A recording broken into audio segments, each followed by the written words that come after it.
Buenas noches. Eh, a continuación vamos a presentar un resumen ejecutivo de los principales temas tratados en el curso de Administración de Contratos, dictado por el ingeniero magíster Rubén Gómez Sánchez. Somos del grupo 7, conformado por César Agüedo Ángeles, Ricardo Bailino Suárez, Henry Marrufo Delgado y quien les habla Alexander Bautista Flores. Hemos tratado de esquematizar los puntos más importantes de la presente programación. Punto número 1, causa de los conflictos en los contratos de obras civiles. Punto número 2, mejores prácticas del enfoque de gestión contra hacia una cultura de servicio de excelencia en proyectos de construcción. Seguidamente el punto 3, manual de administración de contratos, CODELCO. Punto 4, definiciones claves, contratos, tipo de contratos. En el punto 5 vamos a ver el tema de los riesgos. En el punto 6, proyectos de construcción, objetivo de calidad, línea base de proyecto. En el punto 8 vamos a tocar el tema de los proyectos de construcción, las incertidumbres y riesgos, factores críticos de los proyectos. En el 8 analizaremos el rol de talento humano en la administración de contratos. Seguidamente en el 9, el equilibrio económico-financiero. En el punto 10, investigación sobre el resultado de megaproyectos. En el 11 vamos a hacer un comentario sobre la distribución de los riesgos en los contratos colaborativos de construcción. Y finalmente daremos algunas conclusiones. Seguidamente voy a seguir a mi compañero César Agüedo para que continúe la exposición. Eh, Buenas noches, ingeniero. En el tema que me ha tocado comentar es causa de los conflictos en los contratos de obras civiles.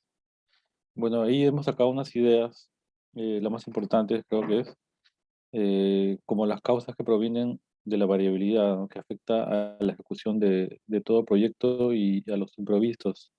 Ya que como se puede ver, bueno, en el caso práctico, un proyecto tiene varios procesos, ¿no? Donde existe mucha diferencia, ¿no?, entre los stakeholders, y también tiene una deficiente administración de parte del cliente o, bueno, o el contratista que no se resuelve de forma oportuna.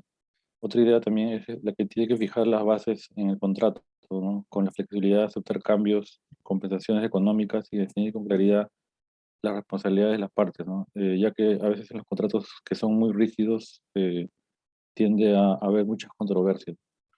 También es importante mencionar el tema del RBS, ¿no?, que se tiene que elaborar antes que empiece el proyecto, ¿no?, para tener un buen control de los riesgos. Y bueno, en nuestro caso práctico es ahí, este, eh, para mencionar una obra de un centro comercial, que donde vemos ahí los diferentes procesos, ¿no?, que empieza con inicio, bueno, donde normalmente ahí se hace una reunión al inicio del proyecto, ¿no?, con todos los subcontratistas, donde se dejan todas las bases, los hitos críticos, los detalles claves, ¿no?, que tienen que tomar en cuenta, ¿no?, y donde genera también ahí unas diferencias, ¿no?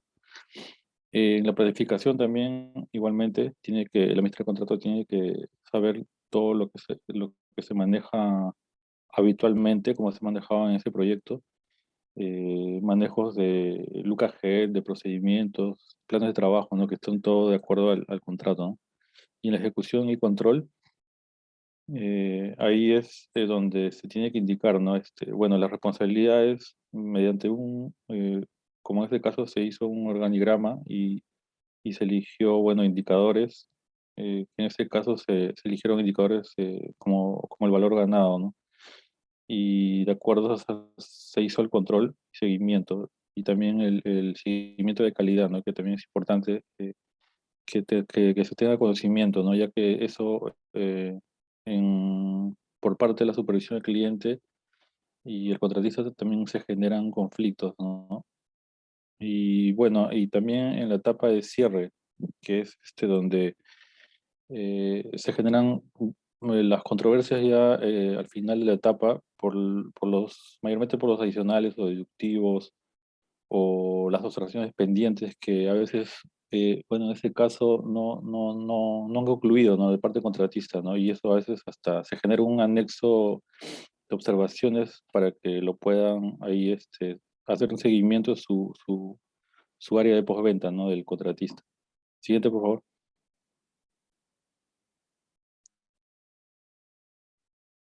Otro tema, en las mejores prácticas de enfoque de gestión de contratos es una cultura de servicio de excelencia en proyectos de construcción. Bueno, también ahí mencionamos las importantes ideas, como son los problemas en general que existen en los proyectos entre cliente y contratista, ¿no? Que son la falta de comunicación, de experiencia de proyectista, cambio de proyectos, donde el administrador de contrato debe tener presente que existen para una adecuada gestión oportuna. También debe de conocer los problemas de calidad que son habituales, ocurren en todos los proyectos para poder realizar la gestión y aseguramiento de la calidad que son el objeto de contrato. Y elegir tal vez un modelo que ya se ha usado en los proyectos actualmente, como es la gestión del BDC, que ayuda a hacer una buena gestión en todos los aspectos, ¿no? De diseño, plazo y disminuye riesgos y incertidumbres, ¿no? Y ahí mencionamos un caso práctico donde en la aplicación de la Videna se gestionó con muchos subcontratistas y cientos de proveedores, ¿no? Pero se llegó a una etapa donde sí se pudo hacer buena gestión, todo debido a que se manejó el BDC, ¿no? Que es con el modelamiento, se llegó a hacer una integración en diseño, construcción y operación, ¿no? De todas las etapas de una manera oportuna, ¿no?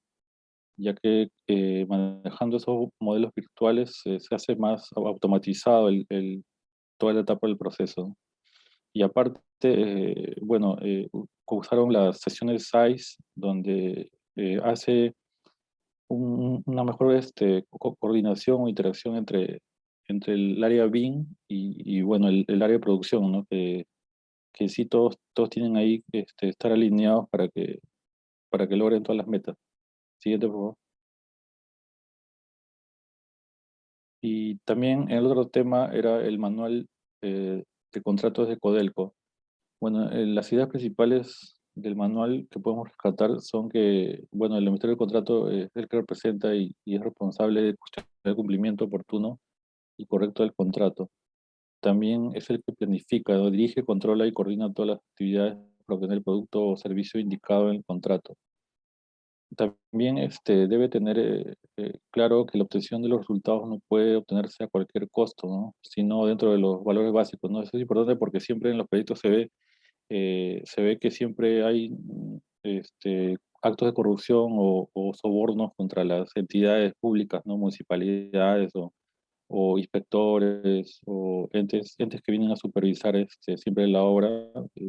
Hay esos arreglos para lograr a veces las metas, ¿no? Y eso tiene que estar claro que no es viable.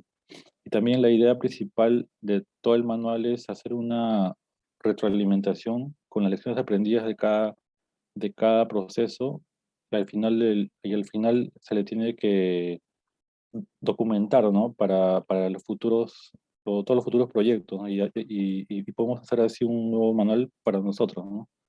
Ahora doy paso a mi compañero para que siga con el tema, Ricardo.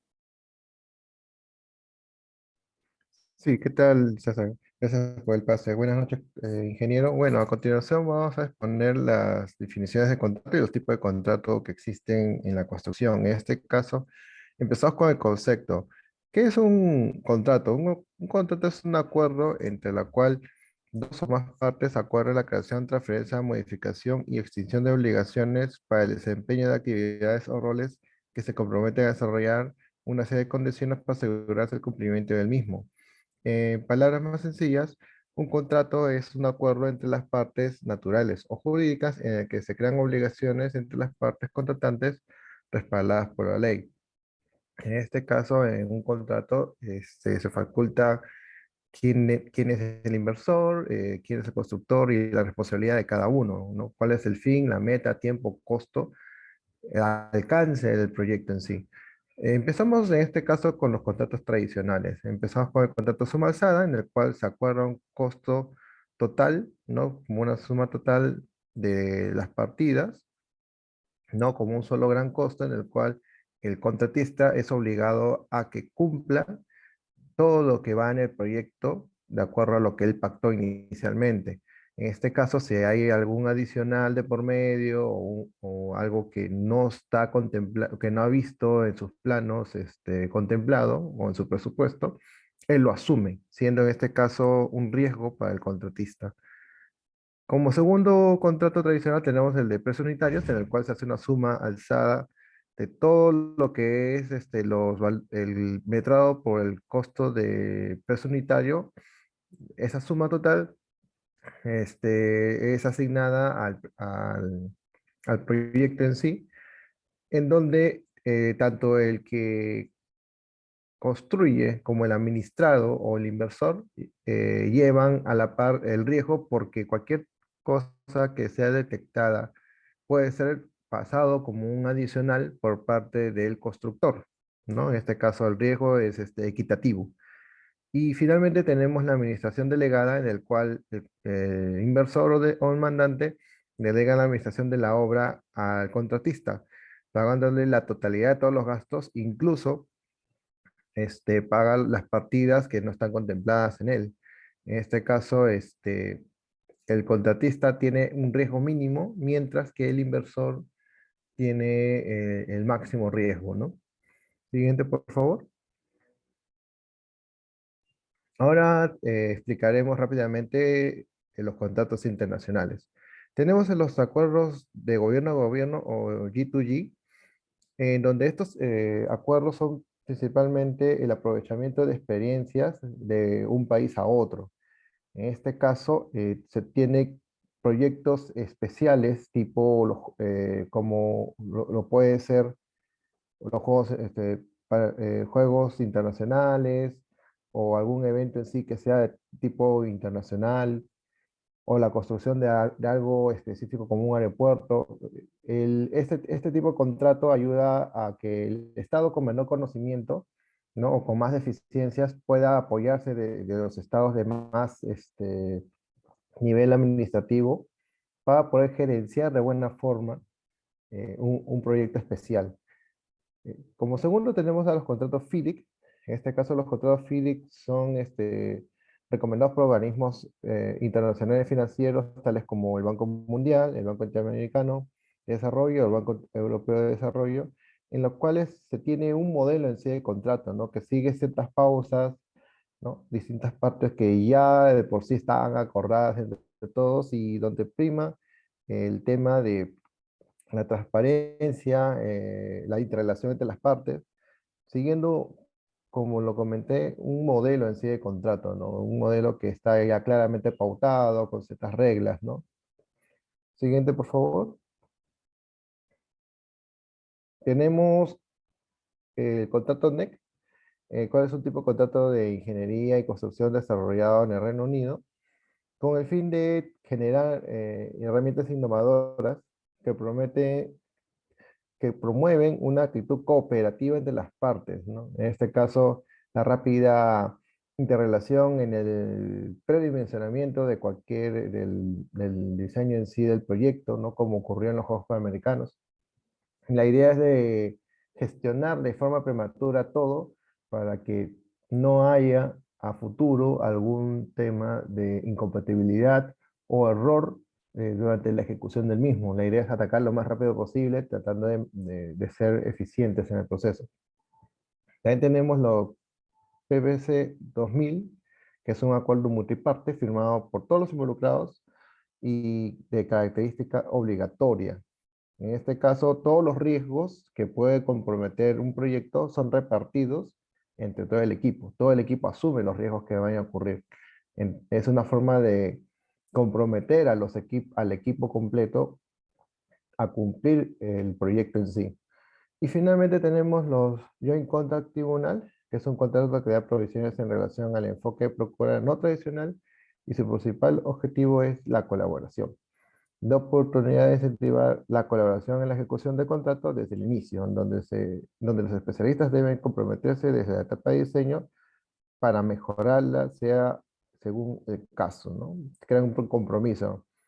Como resumen, estos contratos internacionales buscan, primero, una comunicación eficaz, ¿no? Desde el inicio, buscan que los equipos de distintos naciones, matices, se interrelacionen rápidamente para poder solucionar cualquier inconveniente del proyecto. Y finalmente, lo más importante es la transparencia que hay entre los equipos, ¿no? No hay información que vaya a estar, por decirlo así, oculta. Toda la información es transparente, todo el mundo tiene acceso a la información y a la data, ¿no? Eso es lo interesante e importante de estos tipos de contratos internacionales. Siguiente, por favor. Bueno, ahora explicaremos rápidamente los riesgos, ¿no? ¿Qué es un riesgo, no? El riesgo es un evento posible de una ocurrencia dentro de un proyecto o un proceso. En este caso, los riesgos están ubicados siempre a futuro, en donde, en donde se le debe asignar una ocurrencia, un impacto económico en sí, ¿no?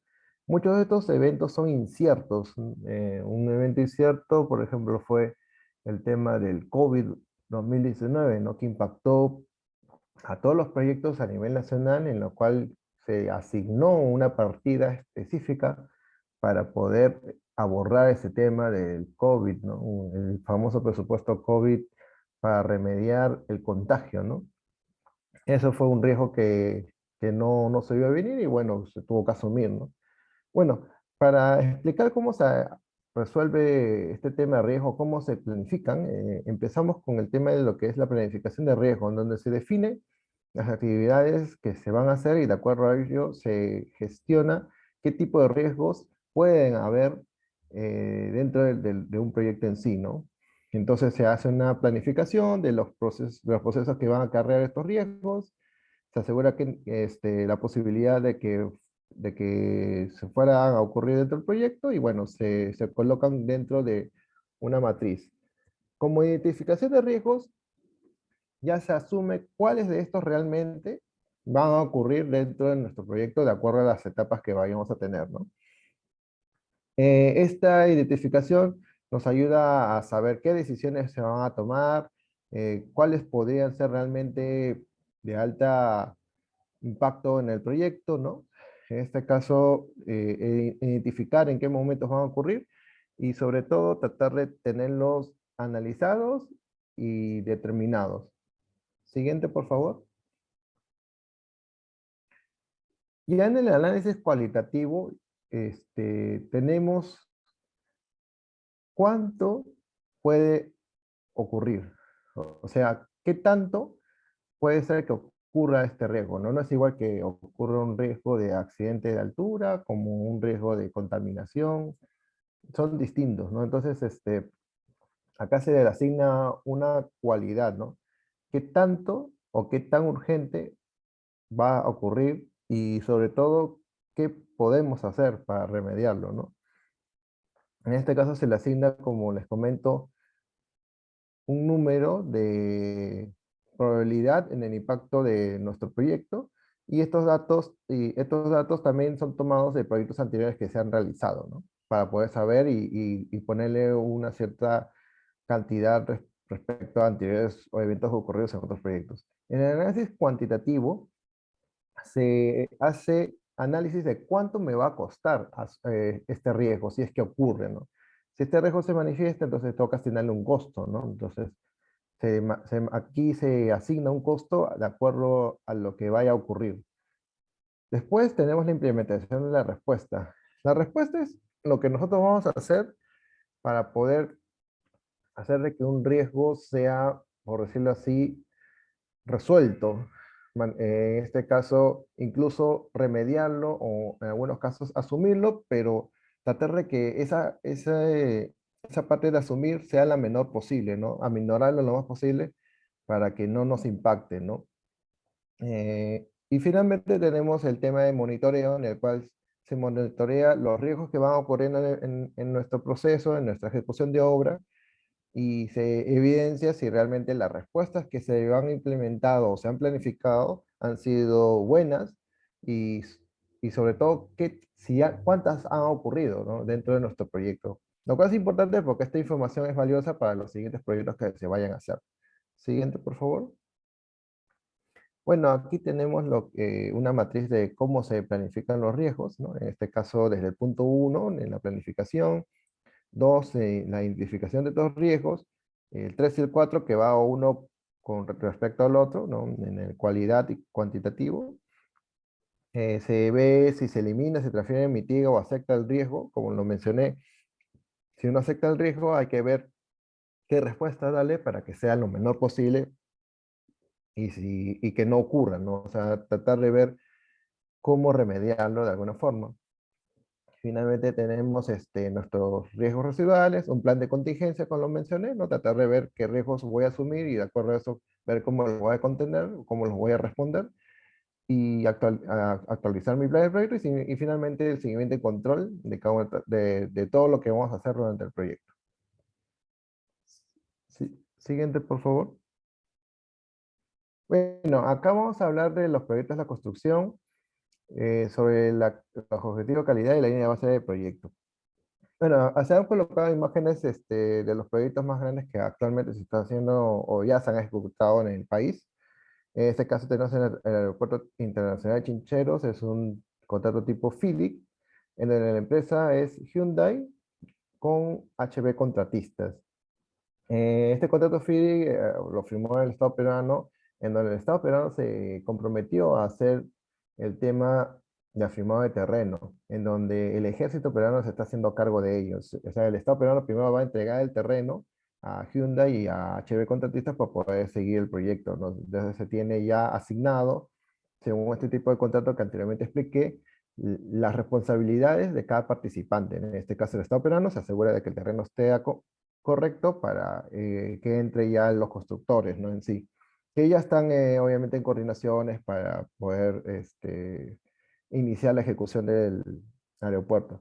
Los Juegos Panamericanos, por ejemplo, fue un contrato NEC, como lo explicó mi compañero César, fue un contrato en el cual se hizo con el Reino Unido, el cual trajo las experiencias de los Juegos Olímpicos Londres 2012 y estas experiencias fueron trasladadas a Lima, ¿no? En donde se tuvo los mejores Juegos Panamericanos en toda la región. Fue felicitado de manera internacional por la forma como se ejecutaron no solo los Juegos, sino cómo se gestionó realmente cada sede, cómo se realizó la construcción de cada una, la coordinación de equipos, el sistema BDC, ¿no?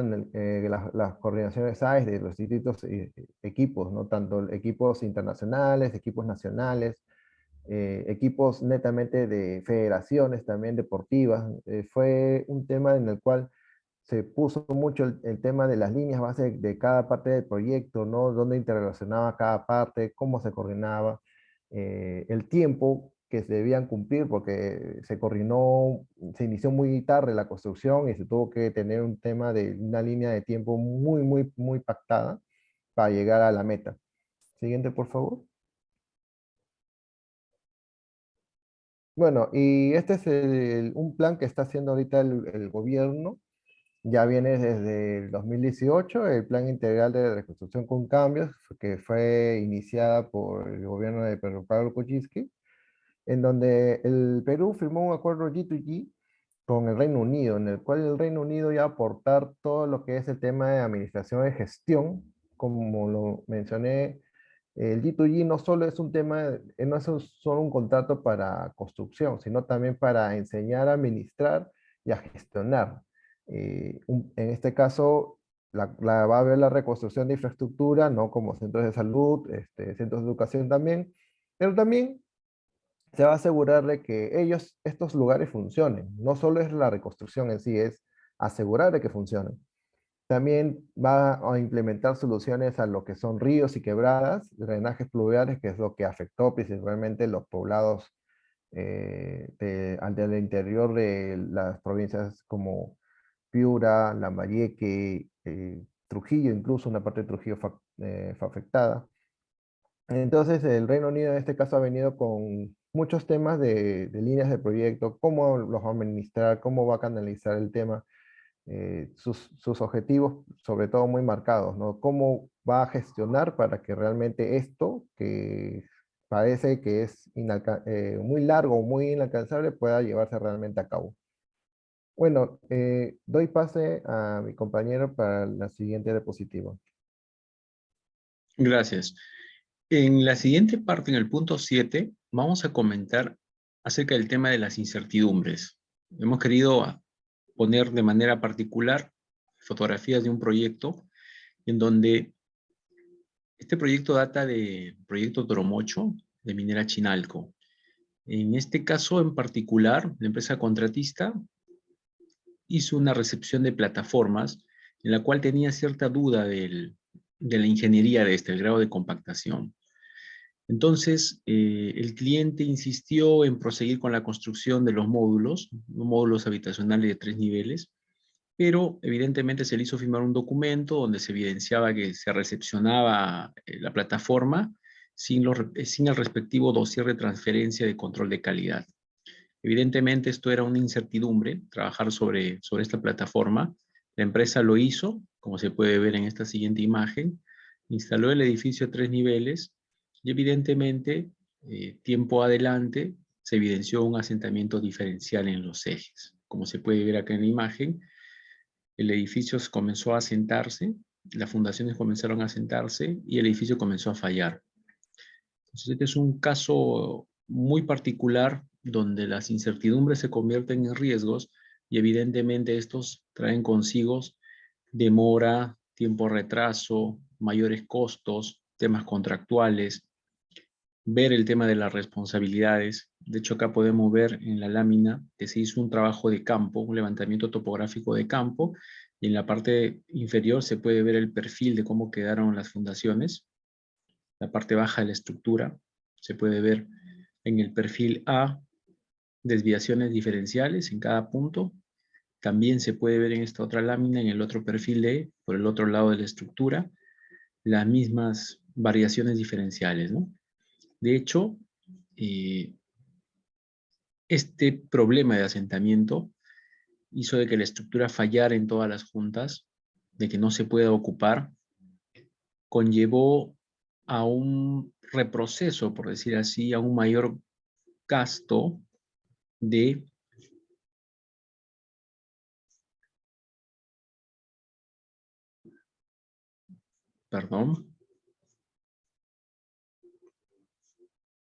conllevó a un mayor gasto de 1.5 millones, evidentemente tuvo 5 años sin poderse utilizar.